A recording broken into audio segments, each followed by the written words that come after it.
y vivió los primeros años de su infancia Rafael Uribe Uribe. Según se dice, este era el territorio primero donde estuvo fundada la casa, que de hecho fue donde nació el general. Esta estructura es más nueva, que se ha recuperado a lo largo del tiempo. En este contexto, de hecho se cuenta que esta piedra era el lugar donde Rafael Uribe se subía con sus hermanos a avisorar a su padre que llegaba por el camino de herradura de hacer las diferentes diligencias en el pueblo o en el caserío. A ver, la infancia de Rafael Uribe Uribe en el Palmar fue una infancia más bien corta. Rafael Uribe estuvo aquí más o menos hasta los 8 años.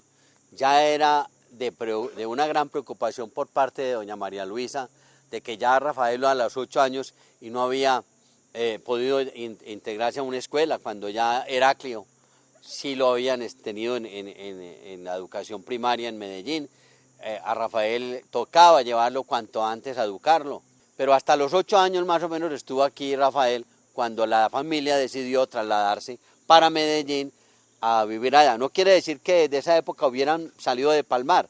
No, ellos viviendo en Medellín venían permanentemente a darle la vuelta a la finca El Palmar, como mínimo en vacaciones los jóvenes. Entre quienes se destacaron don Heraclio, uno de los fundadores de Sevilla, Valle, el doctor Tomás Uribe, médico destacado en la población de Tuluá, y Julián Uribe, quien participó en la construcción del ferrocarril del Pacífico y escribió el libro de la saga familiar titulado Memorias. El niño viene aquí, el otro estudia medicina, y ese es el origen de los Uribe que se establecen en Tuluá, que después los volvió personajes de novela Álvarez Gardiazabal, con La Boda y el Buda, etcétera, etcétera. Y allá confluyeron entonces los Uribe White y los White Uribe, intelectuales muy importantes.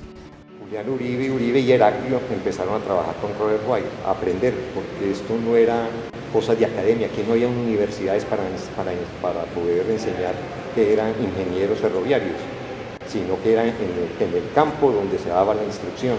Entonces Heraclio se retiró y Julián terminó siendo un gran investigador de ingeniería ferroviaria y estuvo después en Pensilvania o en los Estados Unidos, dando asesoría técnica. Esta familia trazó una saga con presencias y nombres que están presentes en la memoria y en el imaginario colectivo de los colombianos.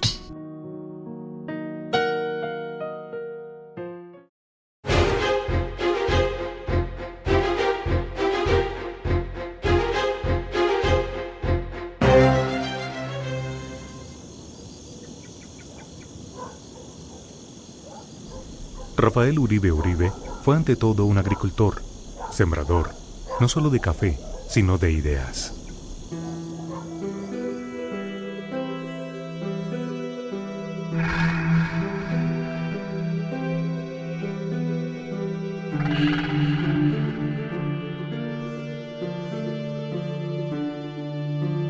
Venía aquí a descansar y entonces ya empezó a abrir esto que eran montañas. A mediados del siglo XIX, la economía de Colombia giraba en torno a dos actividades: la minería del siempre codiciado oro y la agricultura, que del cultivo de la virtuosa quina pasó al entusiasmo por los aromas del tabaco y luego, por fortuna, al del café. Cuando él se decidió establecer su hacienda Gualanday aquí en el municipio de Fredonia, una hacienda de más o menos 300 hectáreas, él ahí aprendió lo que era el cultivo, el manejo de las variedades, toda la técnica, el ritual del café asociado con lo que es el beneficio y uno de los temas más importantes, el trato directo con los trabajadores de la finca.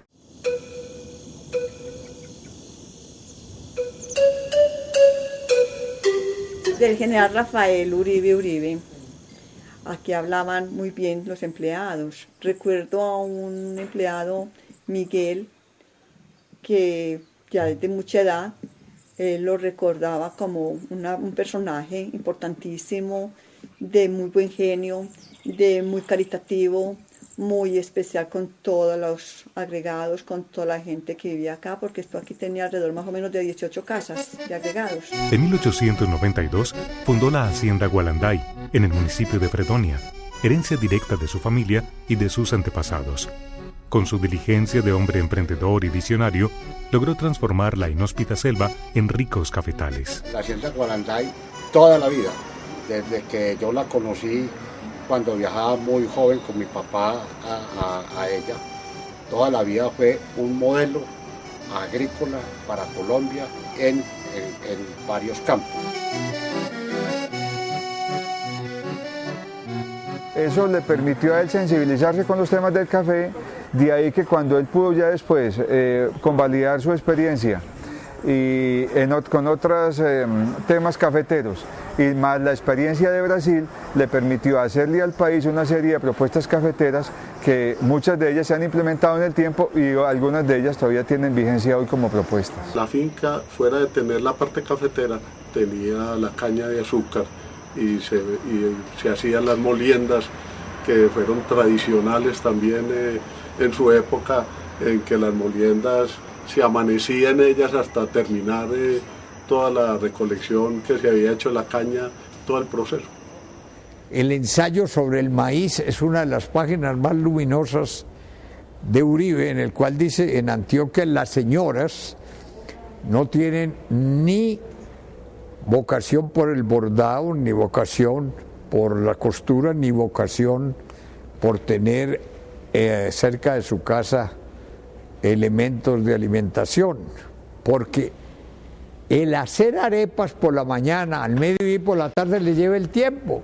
Eso lo que sea es una polenta que se pueda utilizar durante todo el día.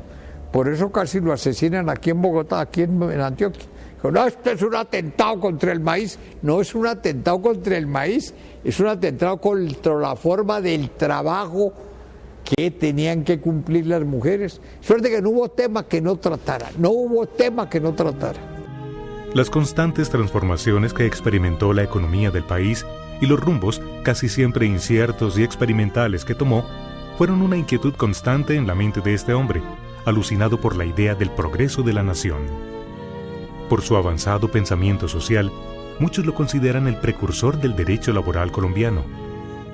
Él no tuvo sino sentido social, él no trabajó nunca con sentido individualista, no predijo nunca un liberalismo que fuera al servicio del capitalismo, ¿no? Él decía: el trabajo hay que respetarlo, el trabajo merece estímulo, ¿no? Pero ese trabajo tiene que retribuir también en beneficios para la comunidad. Luchó con denuedo, en medio de la adversidad política, por la defensa del derecho de los obreros a una vida más justa, por el incremento salarial y por una mejora sustancial en la educación de los sectores más desfavorecidos de la sociedad.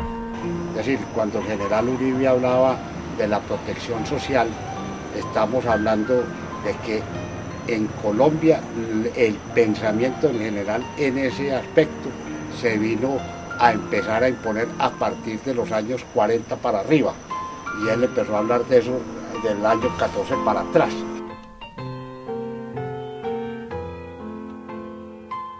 Guillermo Cabanelas, que es el más importante investigador de derecho laboral en América Latina,